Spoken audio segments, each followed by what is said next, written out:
बिस्मिल्लाहिर्रहमानिर्रहीम। अस्सलामु अलैकुम रहमतुल्लाहि वबरकातुहू। रमज़ान के महीने में हम दाखिल हो चुके हैं और अब ये महीना हमारे हाथ से फिसलता चला जा रहा है। बस आखिरी के कुछ दिन बचे हैं, कुछ लम्हे बचे हैं और ये वो दिन हैं, ये वो अशरा है, ये वो 10 रातें हैं जिनमें हमें इबादत करने का हुक्म दिया गया है। कुरान में इरशाद होता है कि इन 5 ताख़रातों में से एक रात ऐसी है जिस रात अल्लाह ने कुरान को नाज़िल किया और ये वो रात है जो 1000 महीनों से ज़्यादा बेहतर है। तो हमें इसकी प्लानिंग बिफ़ोर हैंड करनी है। अल्हम्दुलिल्लाह हमने कोशिशें की हैं तो अल्लाह ताला ज़रूर कबूल करेगा, नीयत की होगी तो अल्लाह ताला ज़रूर अता करेगा। पहले तो ये करना होगा कि हम इस रात को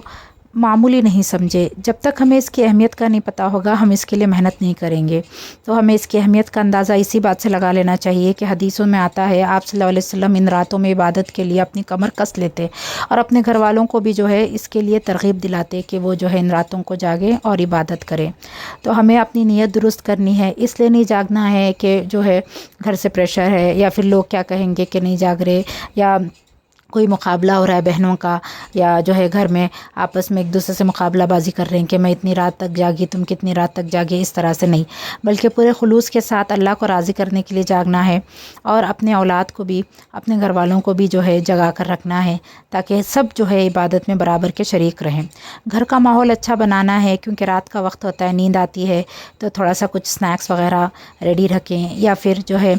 खुशबू लगाएँ, इतर वगैरह लगाएँ, नहा धोकर फ्रेश हो जाए मगरिब के बाद से ही। और ये बहुत बड़ी गलतफहमी है लोगों में कि रात रात में ही शुरू होती है, ऐसा नहीं है, बल्कि मगरिब के बाद ही जो है लैलतुल क़द्र शुरू हो जाती है। ताख़रात जो होती है वो मगरिब के बाद ही शुरू होती है और ख़वातीन जो है अक्सर इस गलतफहमी में रहते हैं कि नहीं हम रात में जाग लेंगे, तो वो पाव रात जो होती है जिसको हम 1/3 ऑफ द नाइट कहेंगे, वो जो है दूसरे बेकार के कामों में गुजार देती हैं, जो है क्लीनिंग में या फिर जो है चीज़ों को जोड़ना सैंतने में या फिर जो है रिलैक्स करने में, इस तरह से जो है पाव रात में कहूँगी कि जो है इस तरह से गुजर जाती है। तो ये हमें नहीं करना है, बल्कि मगरिब से ही रात शुरू होती है, इस बात का एहसास रखना है और मगरिब से ही उसकी तैयारी करनी है। नहा धो के फ़्रेश होना है, थोड़ा सा घर में खुशबू वगैरह लगानी है, जा नमाज अच्छे से बिछा कर जो है हमें अपनी इबादतें शुरू करनी है। क़यामुल लैल का ख़ास तौर पर ज़िक्र आता है कि इन रातों में क़यामुल लैल की बड़ी अहमियत है, तो कोशिश करके हमें रातों में जितना हो सके नमाज़ें पढ़नी है।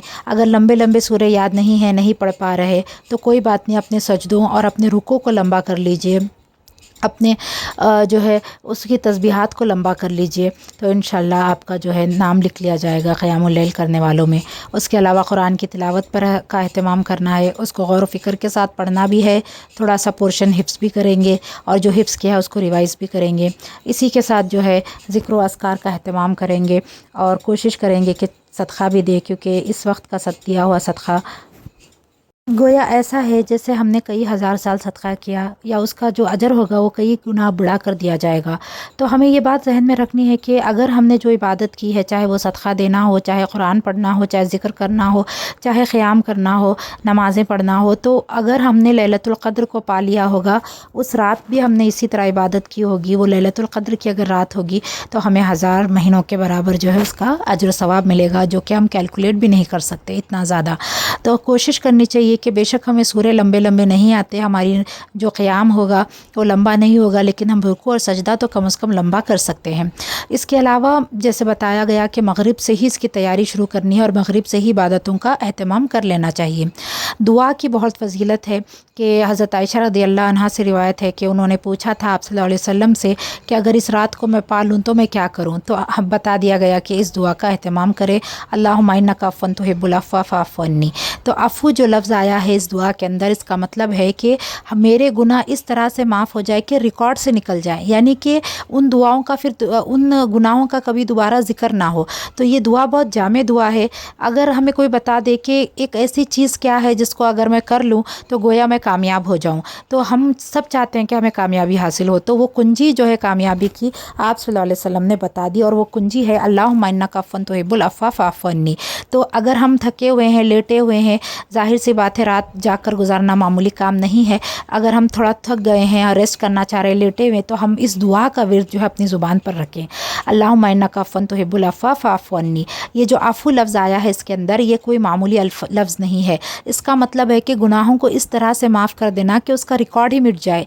यानी कि फिर दोबारा उन गुनाहों का कभी कोई जिक्र ही ना हो। इस तरह से जो है हमारे गुनाहों की माफ़ी हमें मांगनी है, ताकि फिर कभी हम पलट कर उन गुनाहों की तरफ ना ही देखें और ना वो कभी दोबारा जो है हमारे गुनाह हमारे खाते में आए। तो हमें यहाँ पे जो है इस बात को जहन में रखना है कि हम जो है दुआओं का एहतमाम करेंगे, ना सिर्फ अपने लिए, अपने घर वालों के लिए दुआ करेंगे, औलाद के लिए करेंगे, और जो है आस पड़ोस के लिए, सोसाइटी के लिए, फिर उसके बाद उम्मत के लिए भी जो है हम बहुत ज़्यादा दुआ करेंगे। दुआओं को जो है गिड़गिड़ा कर, रो रो कर जो है अल्लाह के सामने मांगना है। और कहा भी जाता है कि इन रातों में हमारी किस्मत के फ़ैसले होते हैं, तो हमें जो है उसके लिए भी दुआ करनी है कि अल्लाह ताला हमारे हक़ में बेहतरीन फ़ैसले फ़रमाए, उम्मत के हक़ में बेहतरीन फ़ैसले फ़रमाए। तो ये चंद बातें हैं लैलतुल क़द्र से रिलेटेड। हमें जो है अगर हम भूल भी जाते हैं तो हमें एक चार्ट पेपर पर लिख कर जो है इसको चिपका लेना चाहिए दीवार पर, या उस जगह पर जहाँ बैठकर हम इबादत करते हैं, या जो है हमारे मुसल्ले पर, हमारे जायनमाज़ पर भी जो है हम उसको स्टिक कर सकते हैं, ताकि अगर हम भूल भी जाएँ तो ये चीज़ें, ये लिखा हुआ चार्ट पेपर हमें रिमाइंड करवाए कि हमें क्या क्या करना है। अक्सर यही होता है कि दिमाग में बहुत कुछ चल रहा होता है तो हम भूल जाते हैं। तो कोशिश करनी चाहिए कि हम रिमाइंडर के तौर पर या तो अलार्म सेट कर लें, या मोबाइल में लिख लें, या जो है इस तरह का कोई एहतमाम करें ताकि हम इसको नहीं भूलें। अल्लाह से दुआ है कि अल्लाह ताला हमारा जागना कबूल फ़रमाए और हमारी इबादतों को कबूल फ़रमाए।